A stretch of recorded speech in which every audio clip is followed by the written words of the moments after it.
Dios les bendiga, hermanos. Vamos a buscar en el libro de Apocalipsis. Si me acompaña. Queríamos hablar sobre un poco la guerra espiritual, las batallas que nos toca tener como cristianos, pero me gustaría introducir el tema con la lectura de Apocalipsis capítulo 2, en el versículo 1.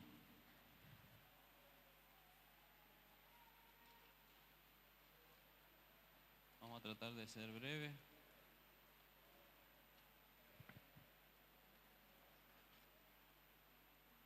Bueno, los hermanos me van a ayudar ahí con los versículos, así que vamos a ir un poquito más ágil. Dice el mensaje a la iglesia,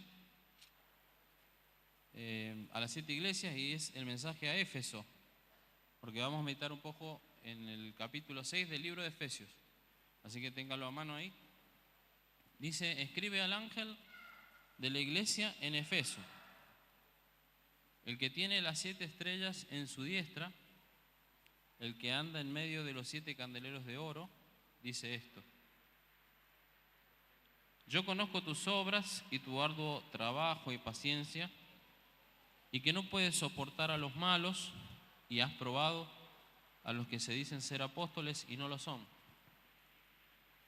y los has hallado mentirosos, y has sufrido y has tenido paciencia y has trabajado arduamente por amor de mi nombre, y no has desmayado. Pero tengo contra ti que has dejado tu primer amor. Recuerda, por tanto, de dónde has caído, y arrepiéntete y haz las primeras obras, pues si no, vendré pronto a ti y quitaré tu candelero de su lugar, si no te hubieres arrepentido. Pero tienes esto, que aborreces las obras de los nicolaitas, las cuales yo también aborrezco. El que tiene oído, oiga lo que el Espíritu dice a las iglesias. Al que venciere le daré a comer del árbol de la vida, el cual está en medio del paraíso de Dios. Oramos juntos. Señor, te agradecemos en esta mañana por tu palabra. Gracias porque tú nos das consejos, recomendaciones, advertencias y también promesas. Tu palabra nos reconforta, nos alimenta en el espíritu y trae sanidad a nuestro espíritu, a nuestra alma y también a nuestro cuerpo. Señor, por eso te agradecemos. Cuánta misericordia has tenido hoy de nosotros al permitirnos en este momento abrir tu palabra y meditar en ella, Señor. Te pedimos que el Espíritu Santo traiga luz, alumbre nuestro entendimiento y podamos ver claramente aquello que parece estar oculto, pero tú puedes iluminarnos para que entendamos perfectamente lo que has revelado para nosotros en este tiempo. En el nombre de Jesús te lo pedimos, Señor, y te damos gracias nuevamente por esta oportunidad. Gracias, Señor. Amén. El Señor es bueno, amén. Es bueno con nosotros al permitirnos estudiar la palabra, escucharla. Todo lo que cantábamos recién, ¿no? Cómo el Señor nos ha permitido atravesar dificultades muchas veces, pero nunca nos ha dejado, nunca nos ha abandonado. Gracias. Nunca nos abandonó el Señor. Quizás para algunos ha sido más difícil que para otros el año, pero el Señor ha estado con cada uno de nosotros. Y que estemos aquí hoy es un testimonio de eso. Amén, de que el Señor no nos ha soltado la mano. El Señor nos ha dado en su gran misericordia la gracia para poder permanecer en Él. Amén. Obviamente no se nos pasa que hay muchos que quizá no están hoy aquí y tenemos que orar por ellos. ¿Qué dificultades habrán atravesado que les han traído debilidad quizás? Pero el Señor no los ha abandonado, no los ha dejado. También para ellos es la promesa. Y acá el Señor está hablando a las iglesias en el Apocalipsis, y la primera carta o el primer mensaje que envía es a la iglesia de Efeso. Y es muy interesante lo que dice, porque habla de que el Señor tiene en cuenta las obras de esta iglesia, el arduo trabajo, la paciencia, cómo ha guardado la doctrina, porque se ha mantenido a través del sufrimiento que le ha tocado vivir y no ha desmayado. Y el Señor lo ve. Pero el Señor también le hace un desafío a la excelencia, a volver a las obras primeras, a no dejar el primer amor, a acercarse nuevamente al Señor. Quizás el año ha sido trabajoso y nosotros consideramos que en nuestro entendimiento, lo que podemos entender, nos hemos mantenido fieles al Señor. Pero tal vez el Señor esté haciendo un llamado a tu vida, pidiéndote algo más, pidiéndote algo que quizás uno piensa, no, pero esto yo ya se lo entregué al Señor. Pero quizás Dios te está llamando la atención, como a esta iglesia, a tiempo. ¿Para qué? Para que no pierdas el galardón que Dios tiene reservado para tu vida. Dios tiene reservado para vos, para tu matrimonio, para tu familia, un galardón, un premio. ¿A cuánto le gustan los premios? A todos nos gustan los premios, ¿no? Si jugamos un campeonato de fútbol o de básquet, lo que sea, queremos ganar. Bueno, la vida cristiana es así. Hay un premio esperando para cada uno de nosotros. Tenemos que competir de modo que lo ganemos, ¿sí? ¿Qué es lo que el Señor me está pidiendo? A la iglesia de Efeso, el Señor le dice: has dejado tu primer amor. En esto has flaqueado. Has perdido fuerza en esto. Has descuidado esto que es muy importante. ¿Qué hemos descuidado nosotros en este tiempo? A veces por las actividades, porque el mundo, ¿no es cierto?, no para, y cuando uno está trabajando, estudiando, no puede parar. ¿Qué es lo que estamos descuidando? El Señor es el que puede mostrarnos claramente qué es aquello que estamos descuidando y no le estamos prestando atención. Y el Señor nos llama al arrepentimiento, que quiere decir volver. El Señor nos da la oportunidad de volver a afirmarnos, de volver a buscar eso que quizá descuidamos en el Señor y cuidarlo, ponerle más cuidado a las cosas. A veces no afanarnos quizás en tantas cosas, aunque parezcan espirituales, como es el trabajo en la iglesia, en la obra, en la célula donde usted esté colaborando. No por eso descuidar las cosas que son importantes para el Señor. Y usted ya se dará cuenta cuáles son. La comunión con el Señor es una muy importante, ¿cierto? Mi vida privada con Dios. No he dejado de orar, he dejado de adorar, de leer la Biblia. Uno tiene que preguntarse y examinarse, ¿no? Luego de eso está el matrimonio. Es más importante que la obra en la iglesia, mucho más importante que el trabajo en la iglesia. Parece, no debería ni decirlo, pero es así. Yo no puedo venir a trabajar a la iglesia y descuidar mi matrimonio. Eso es un pecado, hermano, no es un error, es un pecado delante de Dios. Por eso el Señor dice: te estoy llamando al arrepentimiento. Los hijos, la familia, es lo que Dios nos ha encomendado cuidar. Y por lo que nos va a pedir cuenta, primero que nada, a ver si nos da el premio o no. ¿Cuánto quieren el premio? Yo quiero el premio. Entonces, no tenemos que descuidar nuestra vida espiritual, nuestro matrimonio, nuestros hijos. Y usted, cuando lea la palabra, va a ver cómo el Señor le va a mostrar distintas cosas que son para Él prioritarias antes que el trabajo en la iglesia. Quiero que se entienda bien. No es que no voy a trabajar más en la iglesia porque tengo que cuidar a mi familia. No. Hay un equilibrio que solo da el Espíritu Santo. Lo que tenemos que buscar es la llenura del Espíritu Santo, estudiar la palabra mucho, y ahí el Señor nos va a mostrar claramente cuál es el equilibrio, ¿sí? Y no va a hacer falta que nadie le diga: hace esto, deja de hacer esto, hacé lo otro, dejá de hacer lo otro. El Señor, el Espíritu Santo le va a mostrar claramente. ¿Por qué? Porque somos hijos de Él. Y las ovejas del Señor escuchan la voz del pastor.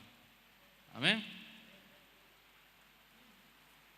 Entonces, el versículo 6, fíjense que dice: aborrece las obras de los nicolaitas, los cuales yo también aborrezco. Y ahí el Señor nos habla de qué es lo que nosotros amamos y qué es lo que aborrecemos. ¿Estamos amando lo mismo que Dios ama? ¿Estamos aborreciendo lo mismo que Dios aborrece? Aborrecer es odiar, rechazar. Hay cosas que Cristo rechaza, de plano no las quiere ni ver. Lo ideal sería que nosotros como cristianos también rechacemos aquellas cosas que Cristo rechaza. Si no puedo detallar quizás todo lo que está en la Biblia que Jesucristo rechaza, pero por ejemplo, estas doctrinas erróneas que desvían el corazón del creyente, Cristo aborrece esas doctrinas. Lo bueno es que nosotros nos instruyamos con la palabra para aborrecer lo mismo que Cristo aborrece. ¿Qué le parece? Tener el mismo corazón que Cristo, tener la misma mente que Cristo. ¿Cómo hago? Tengo que leer, estudiar, compenetrarme en la palabra, escudriñarla, hacerla mía y entender como Cristo entiende. Y entonces voy a aborrecer lo mismo que Cristo aborrece. ¿Y por qué nos habla de esto? Fíjense que el versículo 7 dice: al que venciere, en la parte final, ¿no?, le daré a comer del árbol de la vida, el cual está en el medio del paraíso de Dios. Es una promesa para los que vencieren. Si yo le digo al que venciere, ¿qué me indica eso? Que va a haber una guerra, una batalla, porque va a haber que vencer. En la guerra uno sale victorioso y el otro sale derrotado. Nosotros queremos vencer. Amén. Bueno, el Señor le está diciendo a los efesios esto: tienen que vencer en la batalla. Y en el capítulo 6 de Efesios, si usted me acompaña, vamos a ver cuáles son las indicaciones que Cristo les da por medio de Pablo a los creyentes, a los efesios, pero también a nosotros. Acordémonos que la carta de Efesios la escribe Pablo a los efesios, pero es para todos los creyentes, es para que todos la leyeran en las distintas iglesias. Es lo que se llama una carta circular, para que circule y todos la leen. Fíjense cómo llegó hasta Argentina, Mendoza, Las Heras, El Plumerillo, y acá está la carta de los Efesios que Pablo nos escribió a nosotros. Amén. Inspirado por el Espíritu Santo. Y fíjense lo que dice el versículo 10. Vamos a leer de ahí en adelante. El título que le pone la Reina Valera es La armadura de Dios. Ya empezamos definiendo algo que tiene que ver con una batalla. Por lo demás, hermanos, dice el versículo 10, hermanos míos, fortaleceos en el Señor y en el poder de su fuerza. Y el 11 dice: vestidos de toda la armadura de Dios, para que podáis estar, ¿cómo dice?, firmes contra las acechanzas del diablo. O sea, ya nos está pintando un panorama Pablo ahí, inspirado por el Espíritu Santo, y nos está diciendo que va a haber acechanzas del diablo. Acechanzas es lo mismo que artimañas. Artimaña es como estrategias para hacernos daño. El diablo está pensando en hacernos daño, pero el Señor nos da a nosotros una armadura para que justamente el enemigo no nos pueda hacer daño con esas artimañas, con esas acechanzas. Y el versículo 12, fíjense lo que dice: porque no tenemos lucha contra sangre y carne, sino contra principados, contra potestades, contra los gobernadores de las tinieblas de este siglo, contra huestes espirituales de maldad en las regiones celestes. Impresionante, es como que Pablo corre un velo así y nos muestra en las regiones celestiales que hay demonios, hay seres espirituales de maldad que están ordenados por jerarquía, todo con un solo propósito. ¿Cuál es? Destruirte.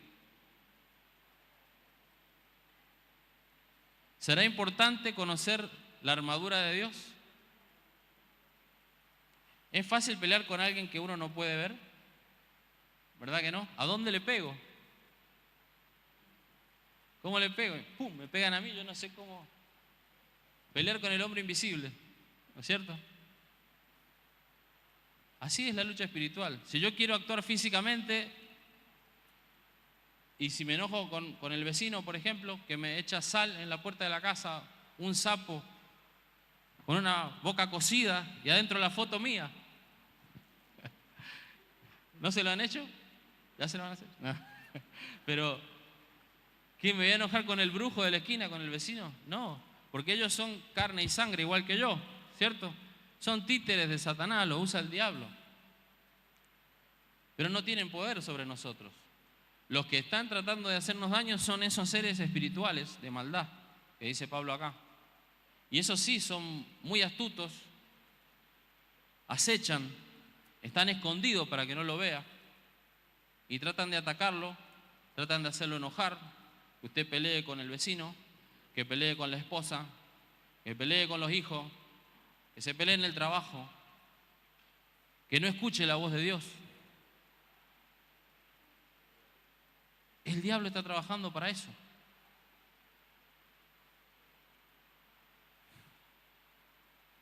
Pero el Señor nos da una armadura. Piense cómo el Señor nos ama, que nos muestra cómo defendernos de esas acechanzas. ¿Cuánta gente sufre porque no sabe cómo pelear la batalla espiritual? Y no saben para dónde encarar, no saben para dónde arrancar. Y a veces vienen a usted y le piden consejo y dicen, no sé qué hacer con mi hijo, no sé qué hacer con mi esposo, con el jefe en el trabajo, no sé qué hacer. Me tienen loco. No saben porque no conocen la palabra de Dios. Usted y yo en esta mañana tenemos el gran privilegio de conocer, de ver, de entender, para aplicar en nuestra vida esta armadura de Dios. Y dice, por tanto, el versículo 13, tomad toda la armadura de Dios. Otra vez dice toda. Acuérdense que Pablo vivía en la época de los romanos. Los romanos en esa época tenían una armadura muy particular. Eran un ejército poderosísimo. Habían conquistado casi todo el mundo conocido.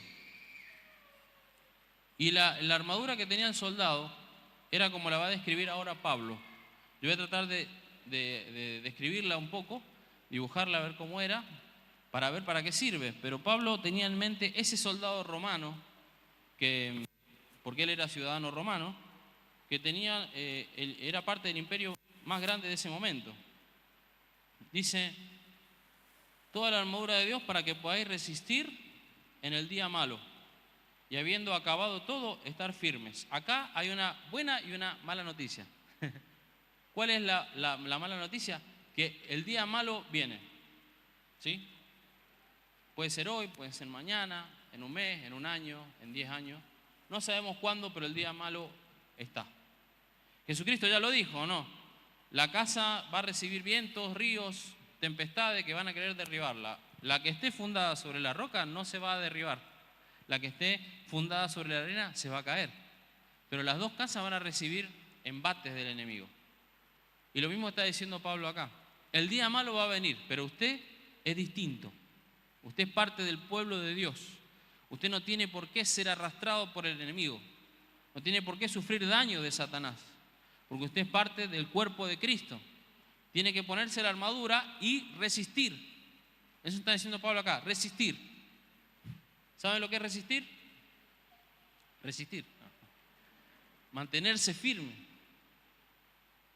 Cuando está el boxeador peleando, ¿qué hace? Le tiran piñas y él esquiva. O a veces recibe, ¡pum!, pero resiste, ¿o no? Y pone la mano ahí y se defiende.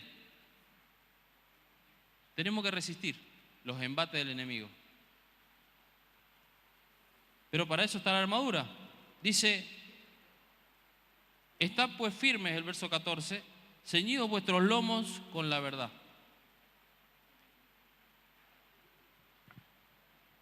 Lo que ceñía los lomos del soldado romano era un cinturón, era como un cinto, ¿sí?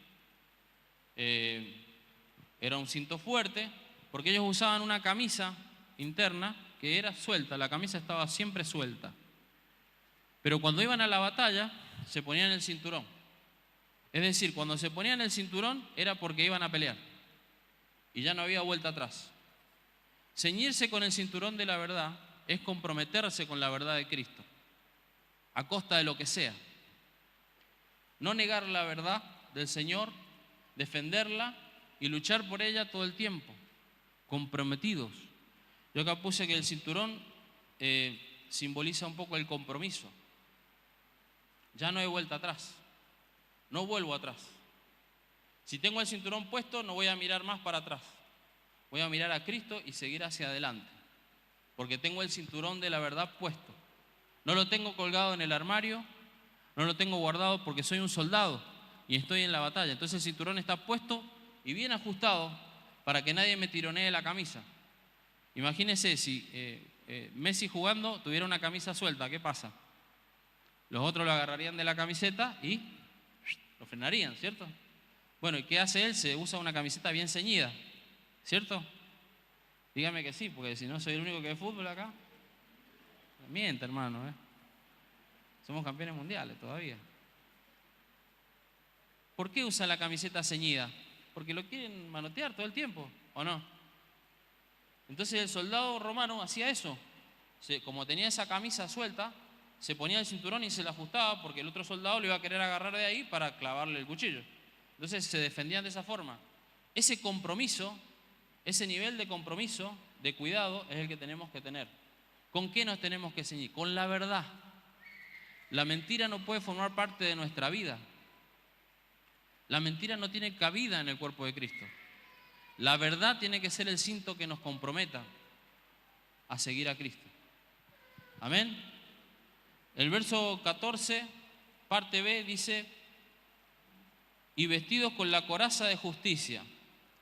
Saben que la palabra coraza viene de tórax, tórax con C, que de ahí viene la palabra tórax. ¿Qué es el tórax? A ver, un médico, enfermero conocido de gimnasia, no sé, ¿qué es el tórax? Toda esta parte, ¿verdad? Bueno, dice que la coraza le cubría todo lo que era la parte del corazón, también la parte del estómago, los intestinos. La coraza de justicia, dice Pablo, es la que nos cuida. A veces cuando nosotros exageramos con las preocupaciones, ¿qué nos duele? ¿O no? O a mí nomás me pasa. ¡Ah! Y es peligroso porque puede hasta llegar a hacer una úlcera, ¿o no? Cuando hay mucha preocupación, dice que afecta a los intestinos y nos puede modificar el sistema digestivo para mal. Pero cuando sabemos que el Señor es justo y que Él ha prometido cuidarnos y velar por nosotros, eso nos da tranquilidad, ¿sí? No hace falta ninguna de las pastillas de esas ginas, no voy a hacer propaganda de la EPA tal, ninguna de esas que nos calman los dolores. ¿Por qué no hacen falta? Porque Cristo es nuestra paz. Él dice: mi paz os dejo, mi paz os doy, dice. Yo no la doy como el mundo la da. No hace falta, si usted está sufriendo taquicardia por preocupaciones, hermano, hay que volver a Cristo. Hay que venir al Señor con todo el corazón, arrodillarnos a Él y decirle: Señor, tengo taquicardia, porque estoy preocupado por una situación que me aflige, y derrame delante del Señor esa preocupación. Él es justo, Él nos ha justificado. A veces viene el enemigo a acusarnos, a decirnos: usted no es salvo, usted no va a ir al cielo, se va al infierno conmigo. Claro, y nos trae preocupaciones, pero el Señor dice que Él nos ha justificado por medio de Jesucristo. La muerte de Cristo en la cruz ha justificado al pecador. Aquel que se arrepiente y viene de todo corazón a Él, recibe la justicia. La palabra dice que ninguna condenación hay para los que están en Cristo Jesús. ¿Qué le parece? Ninguna condenación. Nadie puede condenar. Cristo ya perdonó. Hay que aferrarnos a Él. La coraza nos habla de la confianza. El cinturón del compromiso. La coraza de la confianza.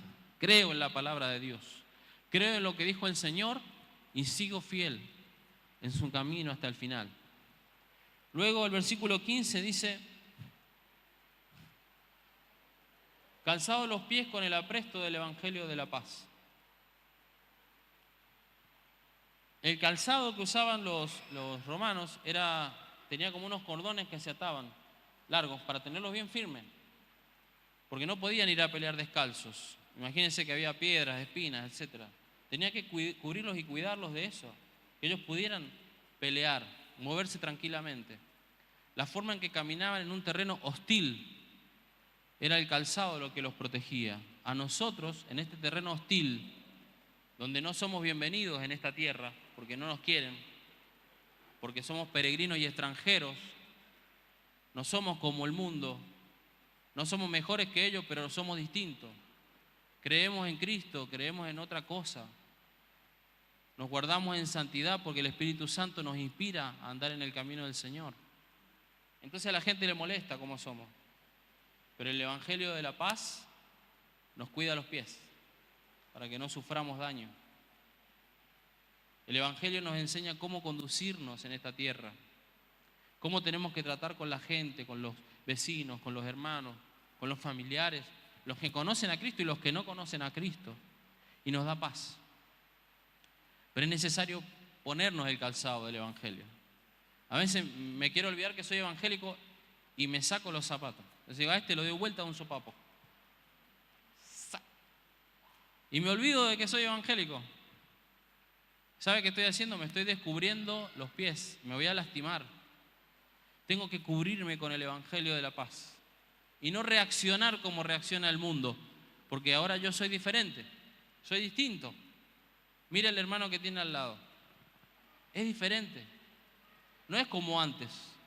Antes sí, uno arreglaba todo como los boxeadores, sin guantes. Las mujeres nos contaban que se hacían un rodete para que no les tiraran el pelo, ¿o no? Pero eso se acabó. Amén. Ahora andamos en el Evangelio de la paz. El Evangelio de la paz. Y nos conducimos de otra forma.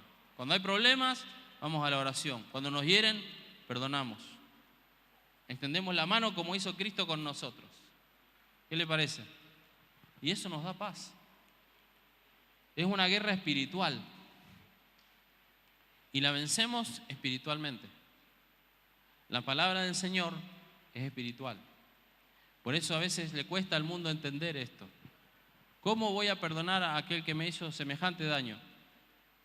¿Es imposible? Sí, es imposible. Pero el que ha nacido de nuevo está lleno del Espíritu Santo y está lleno del amor de Dios y puede perdonar, puede seguir adelante. El diablo no lo puede destruir por un evento que pase en una ocasión, que alguien lo hirió, lo traicionó, lo defraudó. El Espíritu Santo, el amor de Dios le da la fuerza para seguir adelante, en pos de Cristo. Amén. Los pies calzados con el Evangelio del Señor, la buena noticia. El versículo 16 dice: sobre todo, tomad el escudo de la fe, para que con que podáis apagar todos los dardos de fuego del maligno. ¿Sabe que este escudo era especial? Porque era un escudo, ellos tenían dos escudos. Había un escudo chiquito, redondo, para pelear cuerpo a cuerpo, pero había un escudo cuadrado grande que cubría todo el cuerpo. Ese escudo grande ellos lo usaban cuando avanzaban como ejército todos unidos, ponían un escudo al lado del otro y era como un muro. Eran impenetrables, no lo podían atravesar y avanzaban juntos uno al lado del otro. ¿Y qué hacían los ejércitos de afuera? Agarraban una flecha, como no podían atravesarlo, les prendían fuego en la punta y la tiraban. Y tenía como una especie de estopa en la punta de la flecha, cosa que cuando chocara se dispersaba la estopa, con aceite prendido fuego, y al que agarraba, agarraba. Entonces dice que ellos, una de las cosas que hacían era ponerle aceite al escudo. Y siempre peleaban juntos. Esto a mí me habla un poco de compañerismo, el compañerismo cristiano. Cuando el enemigo ataca, nosotros nos cuidamos unos a otros. Imagínense el ejército que venga la flecha y dice: a mí no me pega, así que le va a pegar al de al lado, que se embrome. ¿Qué pasa al de al lado? Le pega la flecha, cae el escudo y por ahí entra el enemigo y me va a terminar haciendo daño. Entonces los romanos, como eran vivos, se cuidaban unos a otros. Y si alguno se estaba prendiendo fuego, lo apagaban y le avisaban. Porque si uno caía, caían todos los que estaban al frente. Porque se hacía una brecha para que entrara el ejército enemigo. El compañerismo cristiano, la unidad. ¿Cómo estamos cuidándonos unos a otros? Yo sé que dentro de la iglesia es grande y por ahí algunos no nos conocemos unos con otros. Algunos empezaron a venir hace poco, otros empezaron a volver a venir a la iglesia, gloria a Dios por cada uno de ellos. Pero por ahí algunos no nos conocemos, los nombres, la historia. Pero qué bueno que podamos tener ese compañerismo, esa comunión, de cuidarnos, que si a mi hermano le pasa algo, yo pueda estar orando por él, preguntarle, ¿cómo estás? ¿Qué te pasó? ¿Cómo está tu situación? Para que podamos justamente como un ejército unido avanzar y que el diablo no encuentre una brecha ahí donde hacernos daño, porque todos somos importantes. Amén. Es como un cuerpo. La iglesia es el cuerpo de Cristo. Si falta un pequeño miembro, todo el cuerpo se ve afectado. No solamente porque nos duele, sino porque nos falta esa función. Dicen que el dedo chiquitito del pie, meñique se llama, si falta ese dedo, pierde el cuerpo el equilibrio. Entonces uno puede decir, pero es chiquitito, no hace falta, igual sigo caminando, pero afecta, pierde el cuerpo el equilibrio. Todos los miembros son importantes, todos somos necesarios. Es importante el compañerismo y la comunión en la batalla espiritual. El versículo 17 dice, en la parte A, y tomad el yelmo de la salvación. El yelmo era el casco que usaban los soldados. Le protegía la cabeza de todos los ataques que venían acá, ¿sí? Y a veces, ¿qué es lo que puede entrar en nuestra cabeza? No digamos que nos van a pegar un ondazo o un flechazo, pero una idea a veces puede ser como una flecha. Una idea, una doctrina falsa, un pensamiento que el diablo quiera sembrar en la mente, a veces puede traernos intranquilidad, preocupación, nos puede desviar del propósito de Dios. Entonces es importante tener cuidado con lo que entra en nuestra mente, teniendo el yelmo de la salvación en ella, cubriéndome con la lectura de la palabra, cuidando de las consideraciones que tengo en mi mente. Yo anoté que, para que fuera parecido a lo otro, consideraciones. Es un sinónimo de pensamiento, ¿no? ¿Qué pensamientos abriga mi mente? ¿Qué pensamientos abriga mi corazón? ¿Qué tengo en mi interior? ¿Qué estoy pensando del hermano? ¿Qué estoy pensando de mi esposa, de mi esposo, de mis hijos? ¿Qué estoy pensando de la gente que me rodea? ¿Son pensamientos sanos? Hay un versículo que dice, todo lo puro, todo lo amable, todo lo justo, todo lo que es de buen nombre, en esto pensad. ¿Por qué Pablo recomienda tener cuidado con los pensamientos? Porque es importante. Porque los pensamientos van a querer guiarnos a caminos distintos de los que Dios quiere. Según cómo es el pensamiento del hombre, así es él. Así procede. La salvación, el evangelio, también protege nuestra mente. Y la parte B del versículo 17 dice, y la espada del Espíritu, que es la palabra de Dios. También había dos espadas. Una era la espada Macaira y la otra no me acuerdo el nombre, pero era más grande. Pero esta Macaira era una espada corta para la lucha cuerpo a cuerpo, que tenía doble filo y era un poco curva, para lograr mayor efectividad cuando peleaban los soldados. Entonces era mucho más contundente. Acá Pablo está diciendo la espada del Espíritu, la palabra de Dios. Cuando Jesucristo se enfrenta con Satanás en la tentación, Mateo capítulo 4, Satanás lo ataca igual que atacó a Adán y Eva. Adán y Eva le dijo, con que Dios les ha dicho que no coman del árbol Y así empezó a hablar con Eva hasta que la confundió y la engañó con astucia y la hizo caer. Y luego fue ella con Adán y no hizo falta palabra.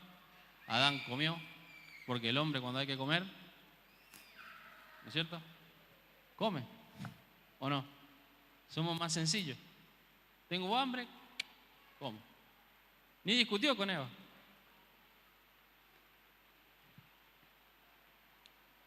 Pero cuando Jesucristo fue confrontado, fíjense lo mismo. ¿Qué le dijo el diablo? Convierte estas piedras en pan para comer. El hombre perfecto, el hombre que es distinto, Jesucristo hombre, no comió. ¿Sabe qué le dijo? No solo de pan vivirá el hombre, sino de qué? De toda palabra que sale de la boca de Dios. ¿Con qué resistió Jesucristo la tentación de Satanás? Con la palabra que estaba escrita. Y así resistió la tentación del diablo y venció.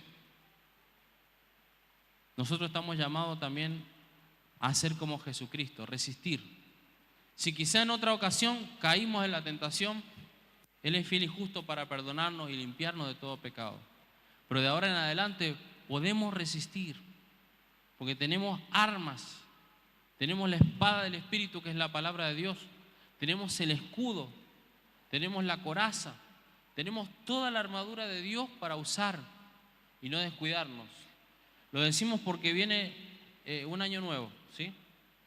Y a veces uno se va de vacaciones y es como que se relaja, y está bien relajarse, pero a veces se relaja hasta espiritualmente. ¿Qué pasó? Y ya no oramos, no leemos la Biblia, me ataca el diablo y ¿qué pasó? ¿Estoy descuidado? No. Habiendo pasado todo, dice Pablo, estar firmes.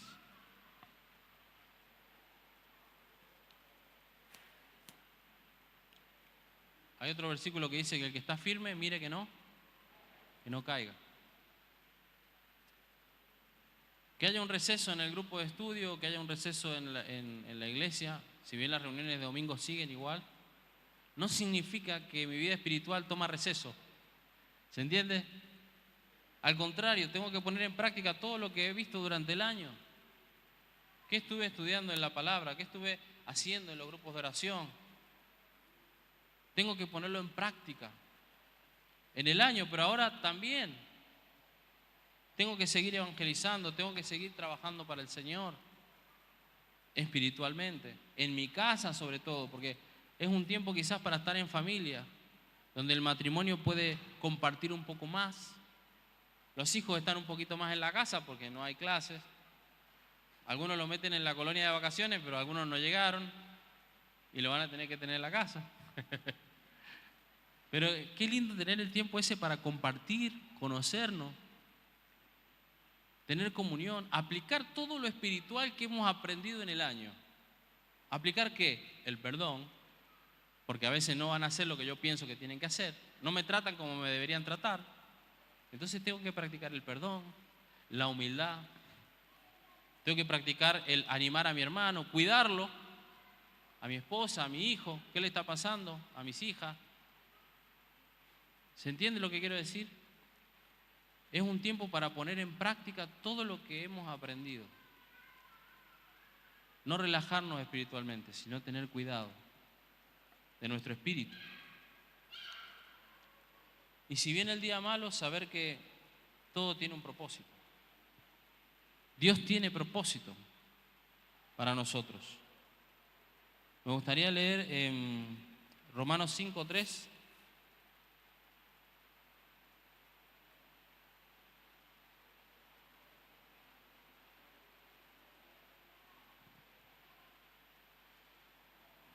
Dice, y no solo esto, sino que también nos gloriamos en las tribulaciones, sabiendo que la tribulación produce paciencia. Y la paciencia prueba, y la prueba esperanza. Y la esperanza no avergüenza, porque el amor de Dios ha sido derramado en nuestros corazones por el Espíritu Santo que nos fue dado. Si viene la prueba, si viene el día malo, es porque el Señor está haciendo algo en mí. Hay una versión de la Biblia que dice que produce entereza de carácter. Entereza de carácter, un carácter entero. maduro, firme, estable. Y en 2 de Pedro 5, con eso vamos a terminar. 2 de Pedro 5 nos habla también de esto.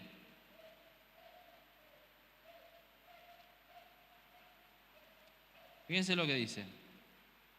Capítulo 5, versículo 3.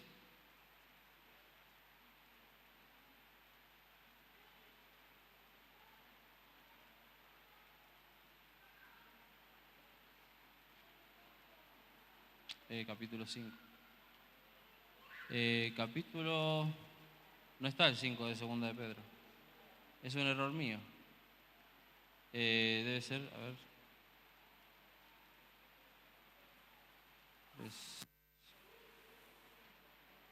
Primera de Pedro, capítulo 5, versículo 10. 8 al 10, vamos a leer. Dice, sed sobrios y velad, porque vuestro adversario el diablo, como león rugiente, anda alrededor buscando a quién.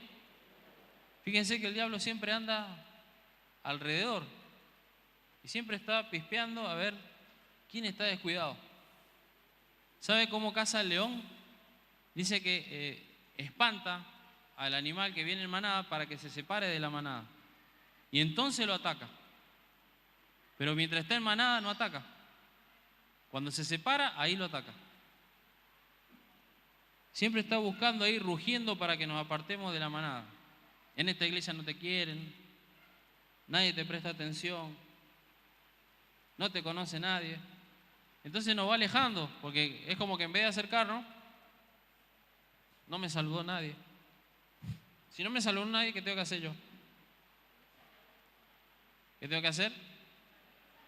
Ir y saludar, pegarle un abrazo a alguien, hermano, que se asuste. Claro que me lo gano para el Señor. Amén. Y le doy un zapatazo al diablo, porque me está metiendo pensamientos que me quieren alejar de la manada, me quieren alejar de la iglesia. Y así le doy una trompada al diablo. Pongo en práctica el amor de Cristo. Y siempre está buscando a quien devorar, dice. Al cual dice, resistid firmes en la fe, sabiendo que los mismos padecimientos se van cumpliendo en vuestros hermanos en todo el mundo. Hay hermanos que están padeciendo cosas tremendas, hermano. La verdad que nosotros en Argentina tenemos un tiempo de paz tremendo hace varios años, donde podemos decir somos cristianos evangélicos, predicar el evangelio con libertad, movernos, ir a la escuela, a la facultad, nadie nos prohíbe nada. Tenemos plena libertad de proclamar el evangelio en la esquina y nadie nos va a decir nada.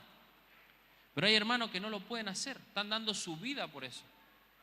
No estamos pidiendo que eso venga acá, pero hay que reconocer que Dios nos ha bendecido. Aunque algunos dicen que la iglesia perseguida crece más. Pero bueno, que no sea así con nosotros, que seamos una excepción. Amén. Amén. Dice, mas el Dios de toda gracia, que nos llamó a su gloria eterna en Jesucristo, después que hayáis padecido un poco de tiempo, hermano, ¿cuál es tu padecimiento? Y le dije la mala noticia y no le dije la buena.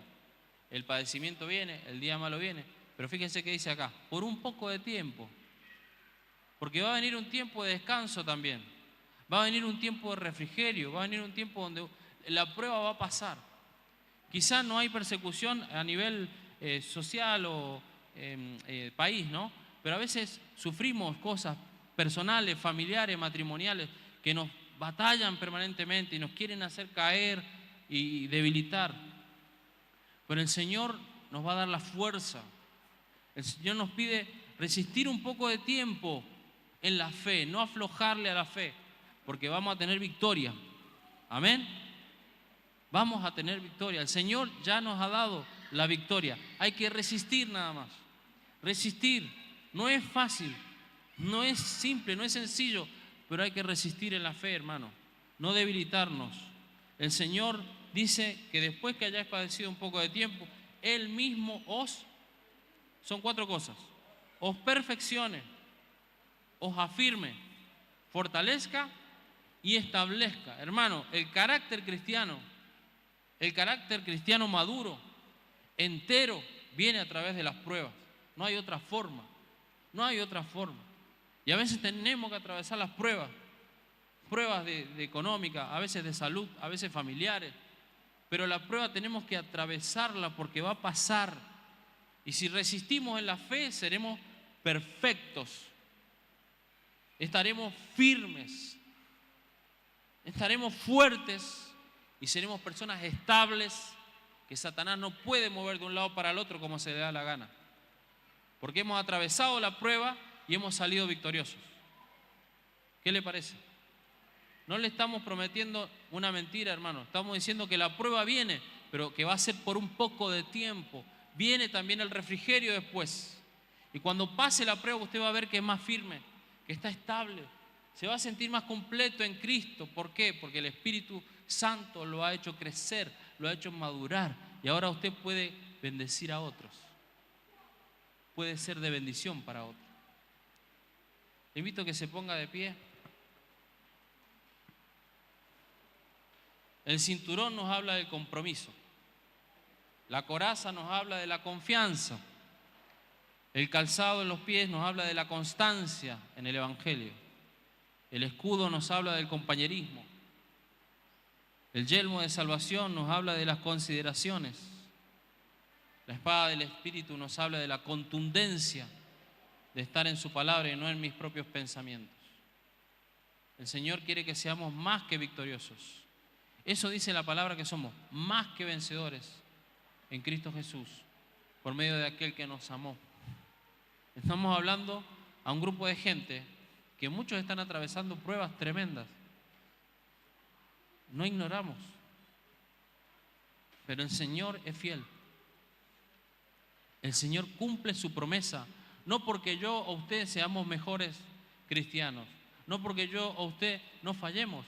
Él cumple su promesa porque Él es justo, Él es fiel y Él no va a fallar lo que Él ha prometido. Entonces le invito a que cierre sus ojos y ore a Él en esta mañana.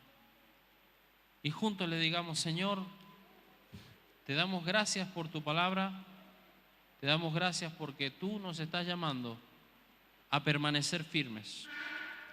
A veces la batalla, Señor, es dura, es difícil, no lo negamos. A veces parece que vamos a caer y que no nos vamos a levantar más. Pero tú nunca fallas, Señor. Tú eres fiel, tú eres justo. Tú conoces las situaciones que estamos atravesando, como individuos, como matrimonios, como familia. Tú conoces las situaciones que nos están acechando. A veces hay artimañas del enemigo que uno no se explica cómo, pero están pasando, Señor. El enemigo nos quiere destruir. Estamos en una batalla.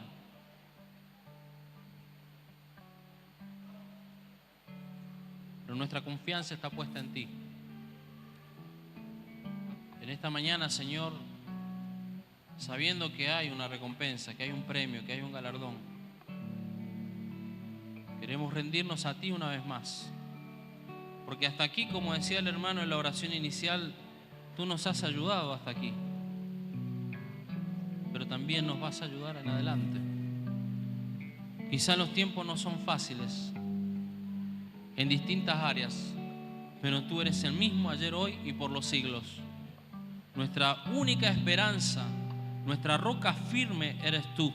En ti queremos descansar, en ti queremos reposar, en ti queremos realmente disfrutar de una comunión contigo, más allá de todas las circunstancias que nos toque vivir. Señor, permítenos tener comunión contigo, conocerte más profundamente. Señor, a veces las situaciones no son fáciles, pero tú eres nuestra fuerza, tú eres nuestro escudo. Como cantábamos recién, tu bondad nos ha rodeado, tu fidelidad nos ha conmovido. No es por nuestras fuerzas, es por tu gran misericordia, Señor. Quizá algún hermano está falto de fuerza en esta mañana, siente que sus fuerzas espirituales ya no están bien, que no tiene ganas de orar, de leer la Biblia. A veces no tiene ni ganas de venir a la iglesia. Pero usted levante ahí su oración al Señor y el Señor en este momento le va a ministrar de una forma especial. El Espíritu Santo está ahí trabajando en su corazón, en su mente, en su alma. Quizás las cosas no han salido como planeaste, como planificaste. Ha habido mucha batalla, mucha oposición. Pero a veces Dios lo permite para que aprendamos a pelear, para que aprendamos que es una batalla. Pero la noticia es que vas a vencer, porque el Señor ha dicho que eres más que vencedor por medio de aquel que nos amó. Hay victoria en el nombre de Jesús. No somos un pueblo derrotado, porque al final Cristo vence para siempre. Y Él es nuestro Señor. Él es el victorioso. Y ese Dios vive en nosotros. No está al lado nuestro, hermano. Está en nosotros. En nosotros. Llenándonos con su Espíritu Santo. Fortaleciéndonos para no caer. Ayudándonos cuando a veces no entendemos qué es lo que está pasando. Él nos está llevando de la mano. Señor, te agradecemos. Y queremos dejar nuestras vidas en tu mano. Porque a veces nuestros corazones están débiles. Tú eres nuestra fuerza, Señor.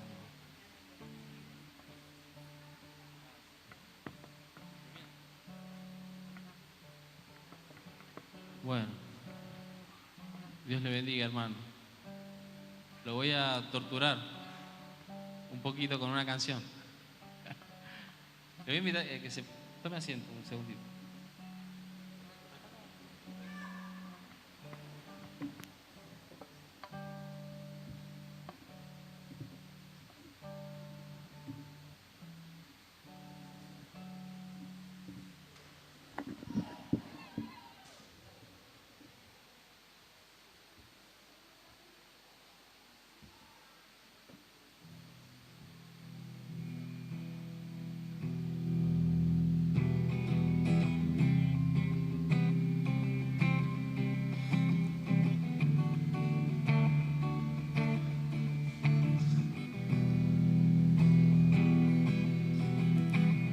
El sufrimiento produce perseverancia, la perseverancia carácter, el carácter esperanza, y esa esperanza no nos defrauda, no nos defrauda.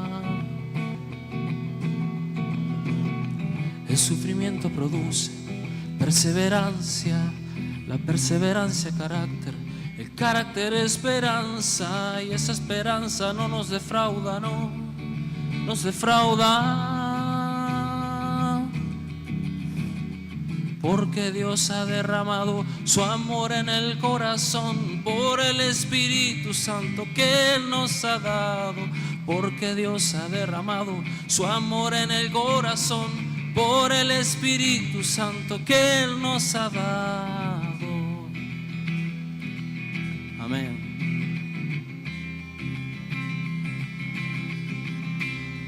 El sufrimiento produce perseverancia, la perseverancia carácter, el carácter esperanza, y esa esperanza no nos defrauda, no nos defrauda. El sufrimiento produce perseverancia, la perseverancia carácter, el carácter esperanza, y esa esperanza no nos defrauda, no nos defrauda. Porque Dios ha derramado su amor en el corazón por el Espíritu Santo que Él nos ha dado. Porque Dios ha derramado su amor en el corazón por el Espíritu Santo que Él nos ha dado. Porque Dios ha derramado su amor en el corazón por el Espíritu Santo que Él nos ha dado. Porque Dios ha derramado su amor en el corazón por el Espíritu Santo que Él nos ha dado. ¿Se anima a decir conmigo? Porque Dios ha derramado. Dice así: porque Dios ha derramado su amor en el corazón por el Espíritu Santo que Él nos ha dado, porque Dios ha derramado su amor en el corazón por el Espíritu Santo que Él nos ha dado, porque Dios ha derramado su amor en el corazón por el Espíritu Santo que Él nos ha dado, porque Dios ha derramado su amor en el corazón por el Espíritu Santo que Él nos ha dado. Den un aplauso al Señor, es una verdad, es lo que dice la palabra de Dios para nosotros. Amén. Dios le bendiga, hermano.